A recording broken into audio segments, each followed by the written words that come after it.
Welcome to the Pearl of Africa.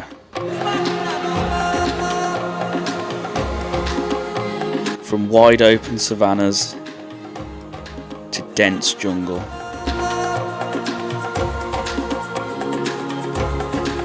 the source of the mighty River Nile, and home to some of the most endangered wildlife on the planet. We're on a trip of a lifetime to experience life in Africa. Join us as we explore Uganda by motorcycle.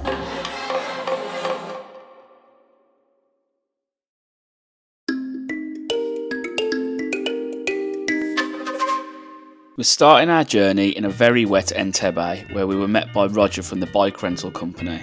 Welcome to Uganda! Hey!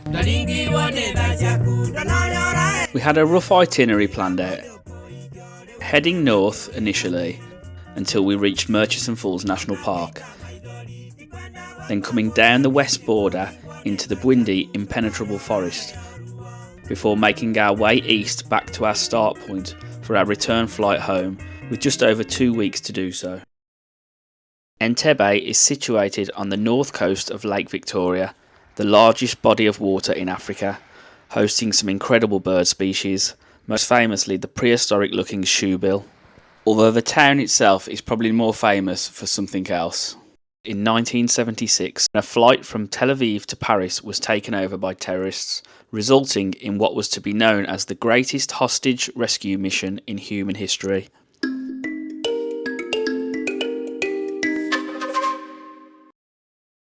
So, let me tell you a little something. We've just been to pick up our bikes from Roger's Dirt Bikes, because we're hoping to do some off-roading. These bikes have been booked for about over a year. We've been planning this trip, and then we get to him and he says, actually, I don't actually have any dirt bikes. You're going to have these. And this is what he gave us. Indian Bajaj 100, and they're absolute death traps. Well, you can understand our frustration, but having come this far, there was nothing we could do about it now. 6 horsepower of pure untamed beast. You think it's got that much? After all, we had said that we wanted to get a taste of the real Uganda, and these bikes made up around 90% of all motorcycles in the country, according to government statistics. So we made a decision to embrace these little bikes for what they are, because it's all part of the adventure, right? That's just if we could get them started first. Yes! We set off with not a working brake light between us and headed north, making our way through the chaos of Uganda's capital city, Kampala. There are people in town, men, crazy people in town, eating bread and butter and honey and drinking black coffee cola. Kampala became Uganda's capital in 1962. The city now has a population of almost 2 million people, none of who seem to know how to drive. They believe we are wild men, they believe we are wild, just because we don't use any money and we drink no coffee cola. So my bike has developed a clunking noise. We're about 2 hours in to the trip. So you can't go to Uganda without trying one of their most famous foods. Hey, my name is Aviana. I present to you the Ugandan favorite food called Rolex. A Rolex is a street food known to every Ugandan, and it's just made out of a flat bread that's called chapati in Ugandan, and it's rolled in with eggs, meat, vegetables, and it's popular in every part of Uganda. It's good. Nice. It's good. As we travelled further north, the landscape got greener. We planned to visit a Rhino Sanctuary in a town called Ziwa, but my bike had other plans.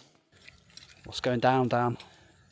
I'm not 100% sure just yet, but I think my chain's come off. Making some funny noises. Yeah, it's been clunking a lot, so it's either the gearbox is fucked, which is the worst case scenario, or the chain is so loose. Look, I'll get the camera in here. Look at that. That is a well-maintained motorcycle. What the fuck? This is the problem, look. I definitely need a new chain of sprockets by the look of it.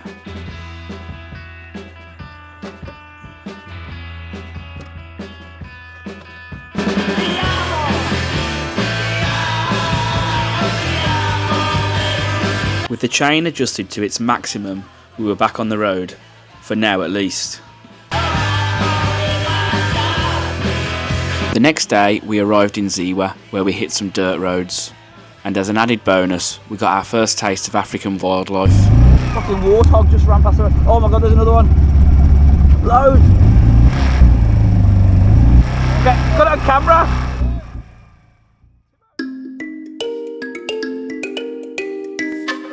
We arrived at the Rhino Sanctuary, where we were met by our guide. So you're welcome to Ziwa. I'm called Julius, going to be the ranger guide. Sadly, there are currently no wild rhinos in the country. So we used to have rhinos in Uganda, both black and white. But during the time of Idi Amin, that was in 1970s to 80s, that's the time when they poached our rhinos. So the last rhino was seen in Uganda in 1983 from Kidepova National Park. The sanctuary exists in hope of one day reintroducing the animals into the wild. Julius was trained to track their movements from patterns in the grass. This is awesome! And it didn't take long for us to find some.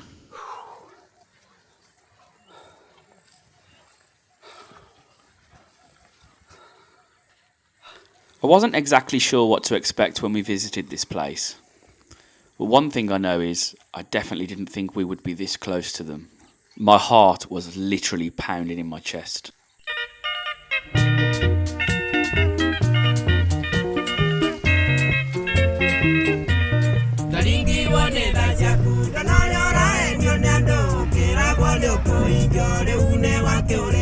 We left the sanctuary on a real high. Even the sun had come out, but that was short-lived when we noticed Pete's front tyre was completely shot. I think we're going to have to put a new one on, Pete. Fortunately, there's a mechanic with parts for these bikes around every corner, and for about £8 we were back rolling once more.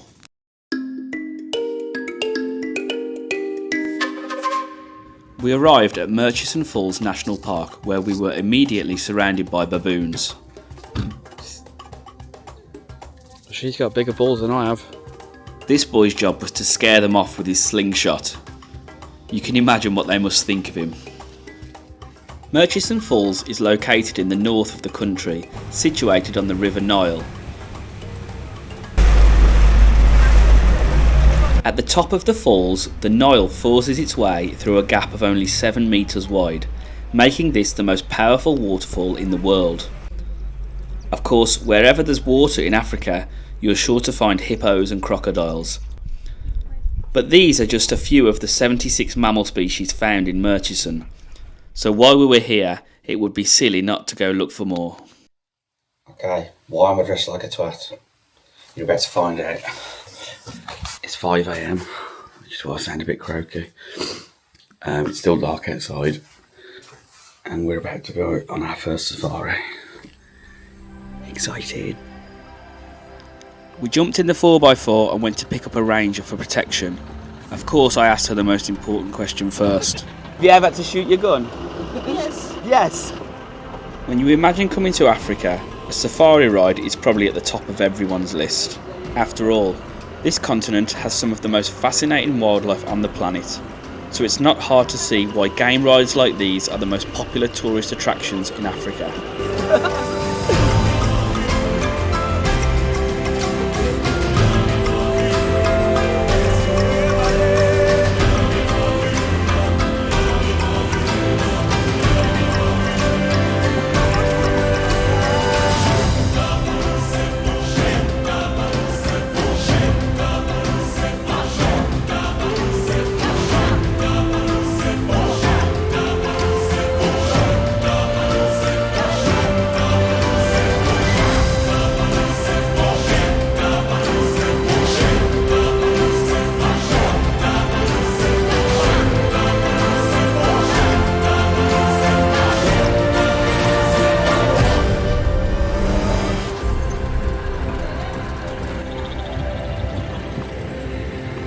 There's no guarantee that you'll see any wildlife, so we were really lucky that morning, and we arrived back at the ranch absolutely buzzing.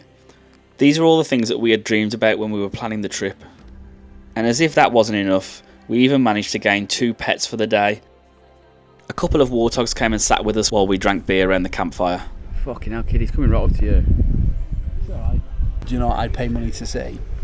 A little midget riding on the saddle on the back of one of these with a little spear and a sword. Well, I'm not doing that, don't you worry.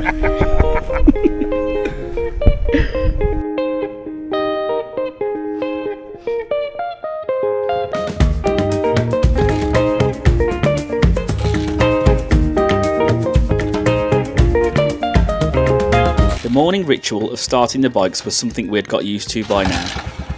There she goes. And as our time in Murchison came to an end, we now had to make our way south along the west border of the country. Thank you.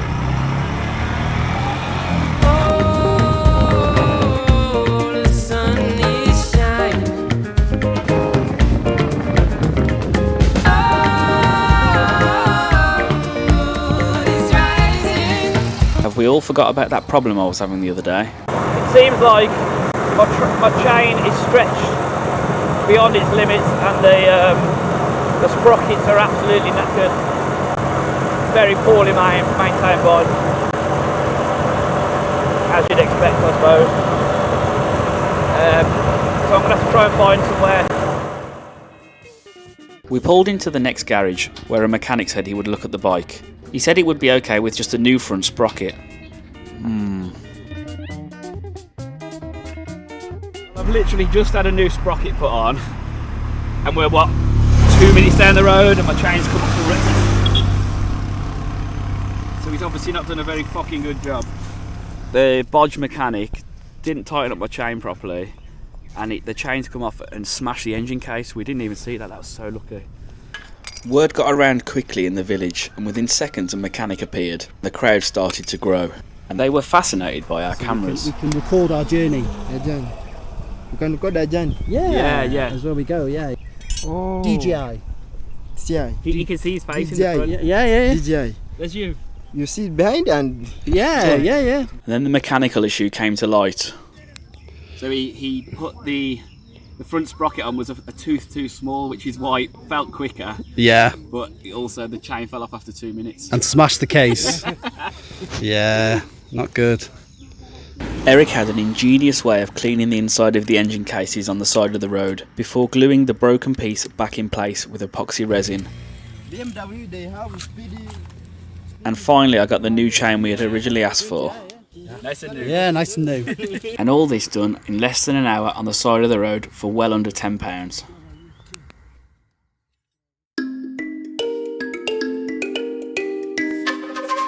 On the outskirts of Kibale National Park are a group of crater lakes formed from volcanic mountains.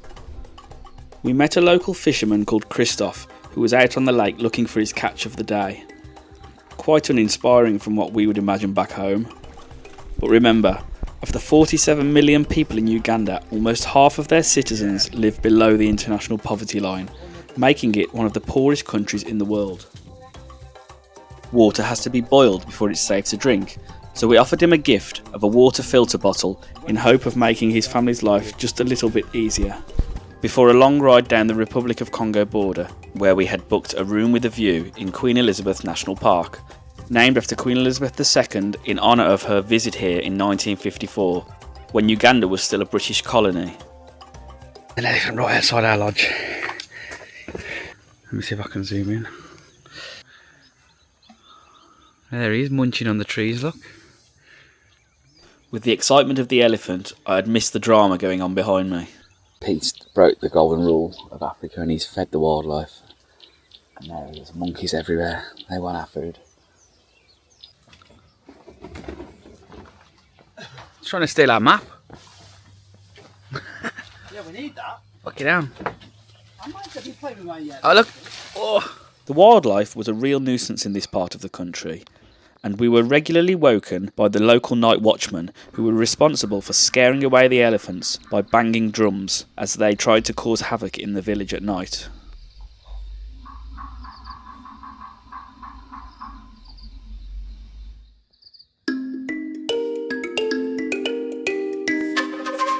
In the southwest of the country is a mountainous region called Bindi, now a UNESCO World Heritage Site, The forest, with an altitude of over 2,000 metres, was once home to a pygmy tribe known as the Batwa people, but they were forced out by the government in the 1990s after 60,000 years of living in the rainforest.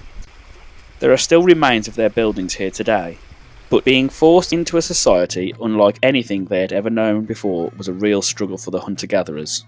Sadly, the only way they became able to survive was to offer experiences to tourists to show their traditional way of life in exchange for money.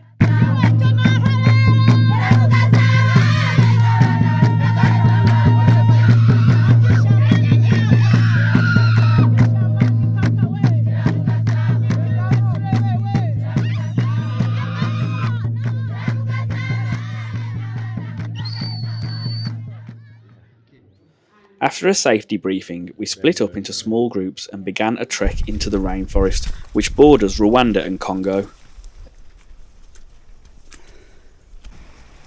As the terrain got more challenging, we could really sense that this was not our territory. He's epic. Then here. The other leg down here. This was in fact home to the critically endangered wild mountain gorillas. We found them. It's estimated that only 1,063 remain on the planet, with 604 of them living here in Uganda, and this is the only region in the whole world where they can be found. To be this close to such incredible creatures was something I'll remember for the rest of my life, even if they did get a bit too close for comfort at times.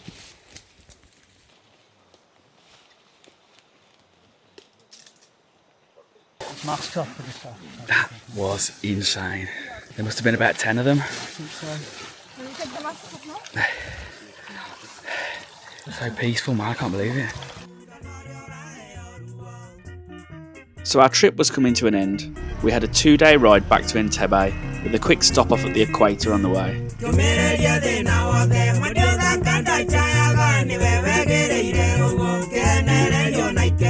This man's called Hannington, and he's going to show us a little equator experiment. Drop the flower, shows the spinning in the middle of the vortex. Yeah. South goes counterclockwise, anti-clockwise. So the farther away from the equator line, faster the speed. Yeah. The closer on the equator line, slow the speed. Yeah. What face is that? Just a little bit of anti, but not much. Oh! And it's gone. Just going in straight towards where only. Yeah, man. So we're just about to leave the equator now, and this is our last leg, getting back to Entebbe. About 2-hour ride, with a little ferry on the way. It's not a real adventure unless you take a ferry, is it? We all know that. And then that's the end of our epic trip around Uganda. Now it's at this stage where I always get a bit emotional and start reminiscing on the things that we'd seen and done.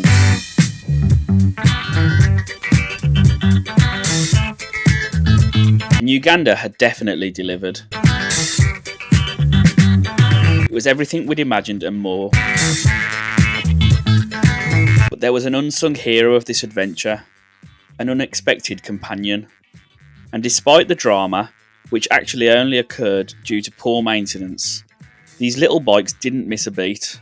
Since I came to know you, baby, I've been telling you how sweet you are. Giving us a true, authentic travel experience, confirming their status as legendary adventure bikes, to us at least. Tell me, tell me, tell me. But Uganda had one more surprise in store for us as we headed down to the so-called ferry port. You look so good, fantastic man.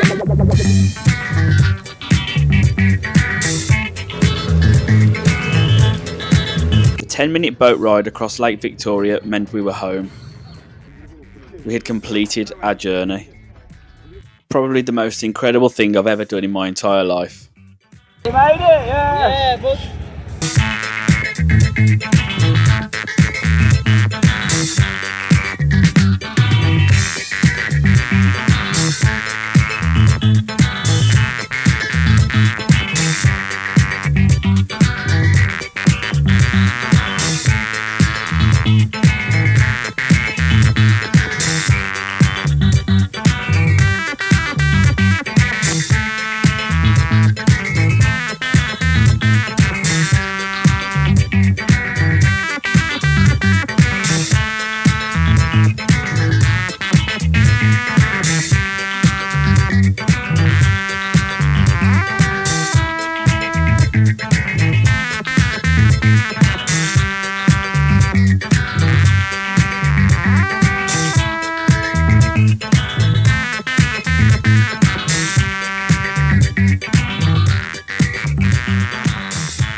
Where to next then?